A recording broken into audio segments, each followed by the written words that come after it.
नमस्कार विद्यार्थी मित्रों, आज हम कक्षा 6 में इकाई 1 इतनी शक्ति हमें देना दाता इस प्रार्थना गीत के स्वाध्याय को पढ़ेंगे और समझेंगे। मित्रों, हमने इस प्रार्थना गीत में पढ़ा था कि हम ईश्वर से प्रार्थना कर रहे हैं कि हमें अच्छाई के और सच्चाई के रास्ते पर आगे बढ़ाए, हमसे भूल कर भी कोई भूल ना हो। इसके अलावा हमारे मन में किसी के लिए बैर की या बदले की भावना ना हो, हम किसी की बुराई ना करें, हम अच्छाई के राह पर चलें और लोगों के जीवन में भी आनंद ही आनंद भर दें। अगर उनके जीवन में कोई दुख है तो हम उस दुख को दूर करने की कोशिश करें ताकि उसे सुखी देखकर हम भी खुश हो जाएं।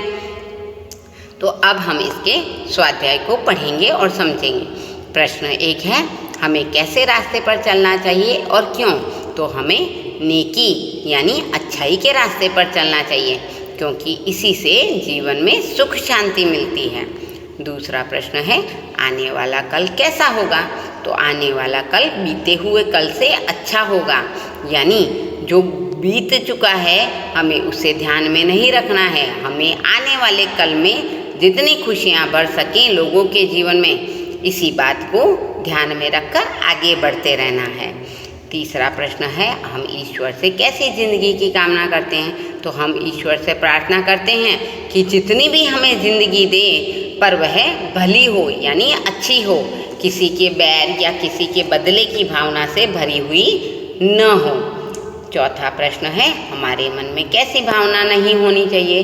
तो हमारे मन में किसी से बदला लेने की भावना नहीं होनी चाहिए। पांचवा प्रश्न है, हमें किसके बारे में सोचना चाहिए? तो हमें ये नहीं सोचना चाहिए कि हमें दूसरों से क्या मिला है, बल्कि ये सोचना चाहिए कि हमने दूसरों के लिए क्या किया है। प्रश्न 6 कह रहा है, हमारा मन पावन कैसे बनेगा? तो हमारा मन करुणा रूपी जल से पावन बनेगा। यदि हमारे मन में दया की भावना होगी, दूसरों के प्रति हम दया रखेंगे, बैर या बदले की भावना नहीं रखेंगे, तो हमारा मन भी करुणा के जल से पावन हो जाएगा। प्रश्न 7 कह रहा है कि कविता में कैसा जल बहाने की प्रार्थना की गई है और क्यों की गई है? तो कविता में करुणा का जल बहाने की प्रार्थना की गई है, क्योंकि करुणा का जल जैसे ही बहेगा तो हम सबका मन भी पवित्र बन जाएगा। प्रश्न 8 कह रहा है, किसकी रचना का अंत नहीं होना चाहिए? तो ईश्वर की बनाई हुई रचना का अंत नहीं होना चाहिए। प्रश्न 2 हमें कह रहा है कि उदाहरण के अनुसार समान तुक वाले यानी तुकान शब्द लिखिए। समान तुक वाले शब्द यानी क्या? कि समान तुक यानी पीछे जो शब्द होते हैं वह एक समान हो तो उन्हें एक समान तुक वाले शब्द कहा जाता है। जैसे लड़ाई, तो लड़ाई में पीछे शब्द है आई, तो यहाँ पर जितने भी शब्दों में हम इसे काम में लेंगे सबके पीछे आई शब्द का उच्चारण होना चाहिए। तो इसके उत्तर में हम लिखेंगे लड़ाई का उतराई, कमाई, बुनाई, धुलाई, पढ़ाई, सिलाई।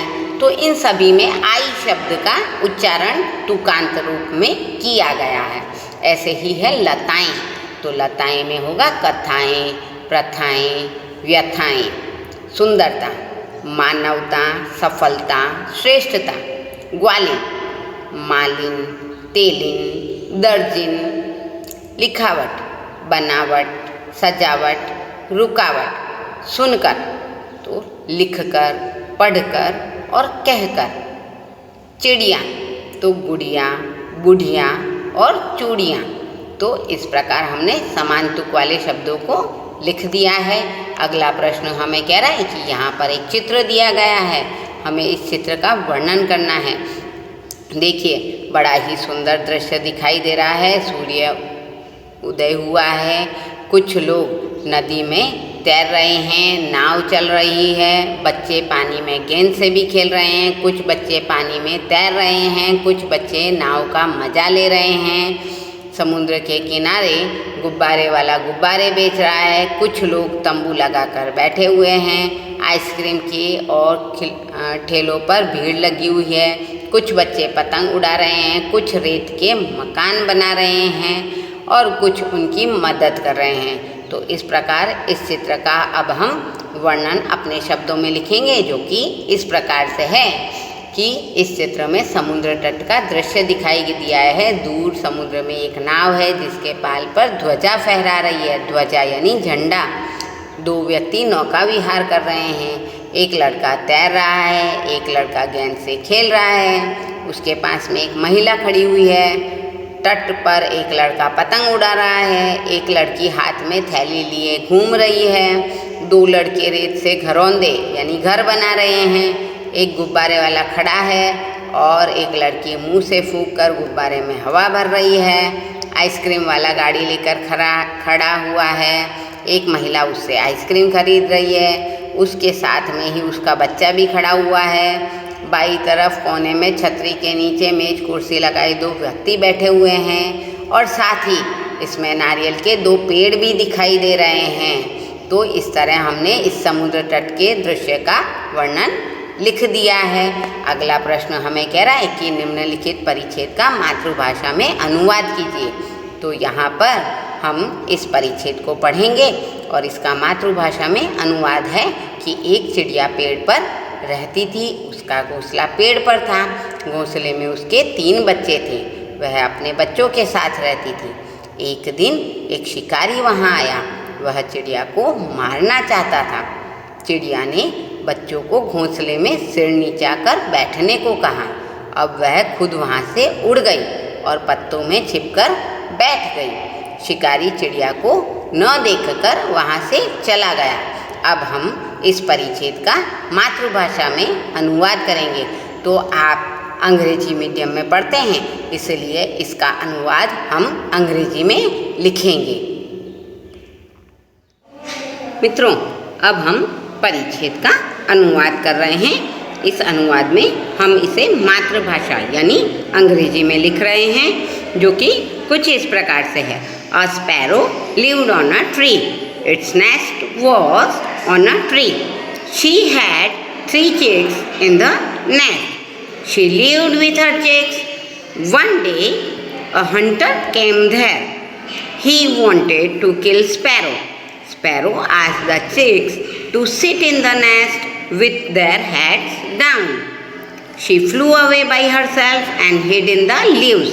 The hunter left without seeing the sparrow. तो हमने अंग्रेजी में इसका अनुवाद कर लिया है। अगला प्रश्न हमें कह रहा है निम्नलिखित काव्य पंक्तियों का भावार्थ लिखिए।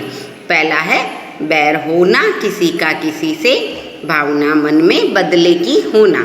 तो इसके उत्तर में हम लिखेंगे हम में से किसी की भी किसी से दुश्मनी ना हो, और अगर कभी हो जाए तो हमारे मन में उसका बदला लेने की भावना पैदा न हो। इसी प्रकार दूसरा है अपनी करुणा का जल तू बहा के, कर दे पावन हर एक मन का कोना।